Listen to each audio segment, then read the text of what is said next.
Aloha. I'm here today. I want to share information of some important updates in what is known now as the TVR or Transient Vacation Rentals. This is Bill 47, Ordinance 25 through 50, that our Hawaiʻi County Council passed earlier this year on May 30th.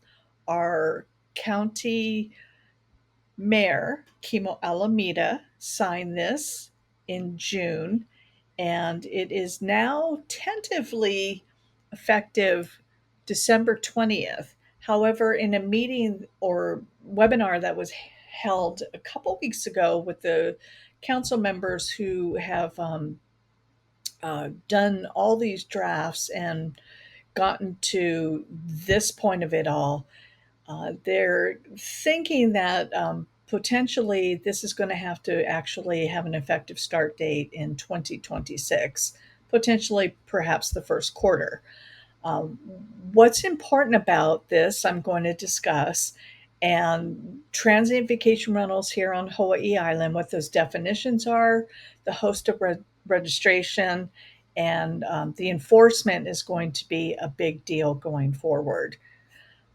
Again, this bill was signed in late June, published in July, and these are sweeping updates to the TVR rules. TVR was also once noted here on Hawaii Island to be called STVR, but to be in compliance, the four Hawaii counties of Kauai, Oahu, Maui, and here on Hawaii Island, they want to get the acronym to be the same across all four counties.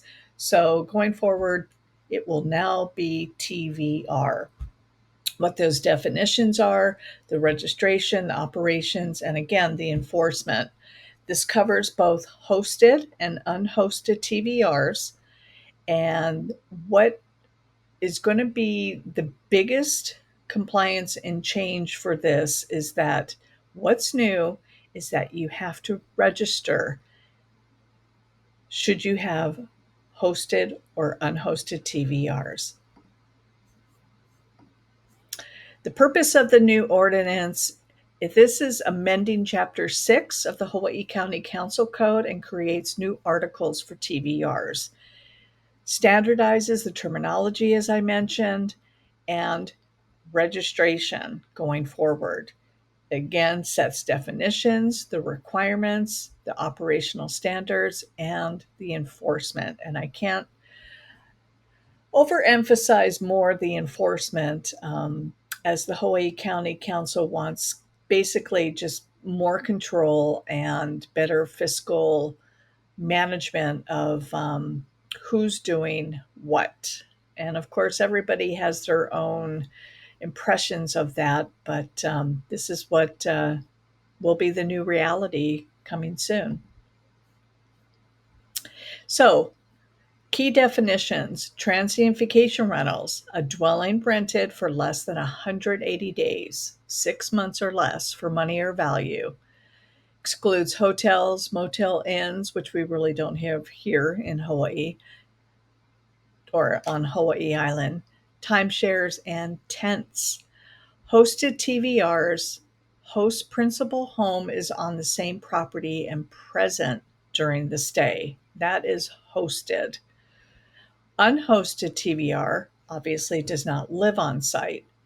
Hosted platforms are also going to be now more involved in making sure that the enforcement framework is taken care of. And that, of course, most commonly used that we see here is Airbnb and the VRBO platforms. Host requirements. This is the county's requirement for a host. Phone responsiveness. Host must be reachable by the county within 1 hour. Physical presence. Host must be able to be on the premises within 3 hours. Resident requirement. Host must live on the same property as their principal home. Nearby or across town does not qualify. You have to live in the property. Registration and costs. Prerequisites, and this was true to begin before. Anything 180 days or less, you had to have a valid general general excise license, GET, and a TAT, which is on also the state level, transient accommodation account. You can't have any delinquency on property taxes. You have to have full compliance with building, health, and safety codes with no violations. A hosted TVR registration is $250 initially with a $100 renewal. Unhosted TVR registrations are $500 initially with a $250 renewal. Late renewals, $90. Reinstatement after any violation would be $1,000. It's going to start getting really, really strict. Hosted TVRs must register before operating. This is a change from the prior practice. Hence now register. And what's going to happen is I talked actually with both the planning department and the finance department. There will be an online portal registration process once this does kick into effect. Between both the planning department and the finance department, of course, finance will be collectors of the fees and so forth, but there's a little bit of a gray area right now as to right now it's planning for questions because again I spoke to both finance and finance is pointing me back to planning to answer some general questions and what is what, and then I talked to planning and planning says talk to finance. So we have a little bit of time, and these little gray areas about where to go, I think it's mostly going to be they're going to want, of course, with the registration happening online under the finance division, probably there'll be a lot of frequently asked questions, which would be a nice go to. Again, with the operational restrictions, a genuine on site host or manager is required for hosted operations. Unhosted TVRs face tighter eligibility by zoning, and some areas prohibit them entirely. That all depends on subdivisions or areas that the HOA perhaps is restricting minimum time, whether or not, say it's 7-day minimum versus 30-day, and also the zoning requirements. Is it agricultural? Is it not? So all structures and spaces must be permitted and to code. There's no unpermitted units with the new changes.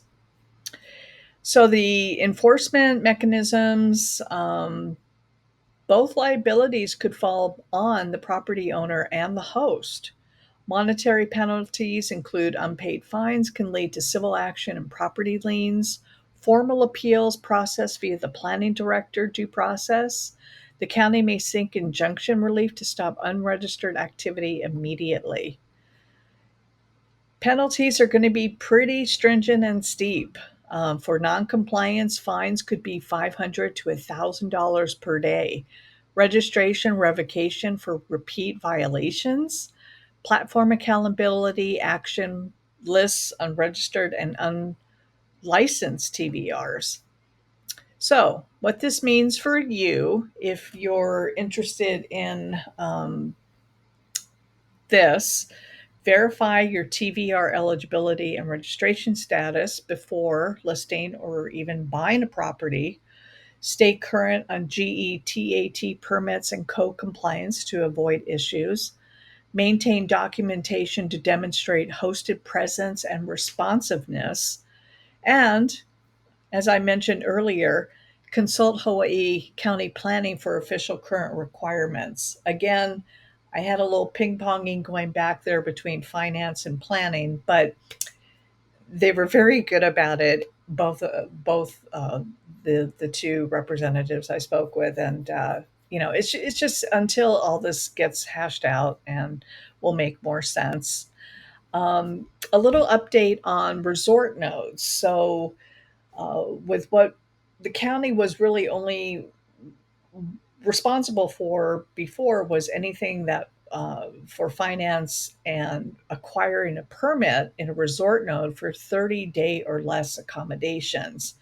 How has what has changed and what hasn't changed with this new process?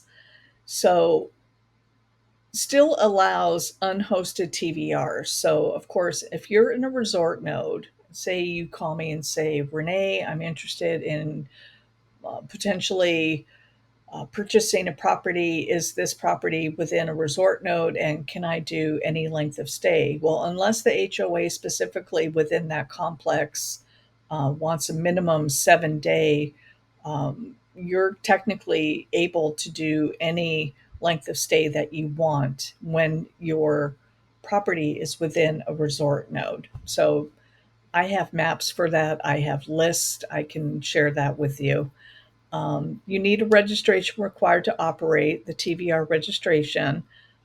Annual renewal, now explicit, unhosted 250, hosted 100 plus late reinstatement fees. Again, previously registered county STVRs are deemed registered, but must renew going forward. That's a big change that um, will now be impacting those who have vacation rentals in the resort communities. And when I say resort communities, I'm saying the areas of Kailua Kona, uh, mainly along the Ali'i Drive corridor, Kailua Village, and then, of course, when you get into Hualalai Four Seasons, um, Waikoloa Resort, Monalani Resort, and Mauna Kea Resort.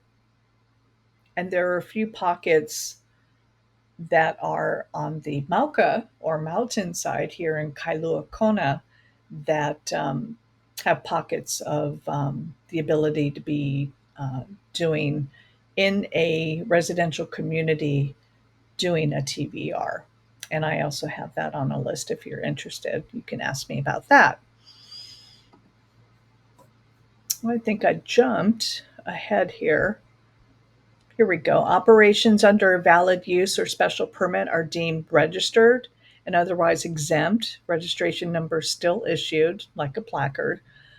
Platform accountability, Airbnb, VRBO must verify and report. Unregistered listings can be removed and fined. Enforcement tightened, cease orders. This is, again, it's going to be hefty. $1,000 to $10,000 fines, liens, injunction relief, joint owner and host can be liable. Again, you don't need a host in a resort node. These are unhosted for resort nodes. And again, the effective date tentatively is December 20th, but most likely going to be pushed off probably the first quarter of 2026. Important disclaimer, I'm a real estate broker. I'm not an attorney. I am not a CPA. This is for informational summaries only, not legal or tax advice. Again, reach out to the county planning department. They're very helpful and they'll give you as much information if you'd like more on this, or ask me and I'm happy to get the answers for you. Ordinance and interpretations may change, so verify before acting. And aloha. Feel free to reach out anytime. Ahui ho. Aloha.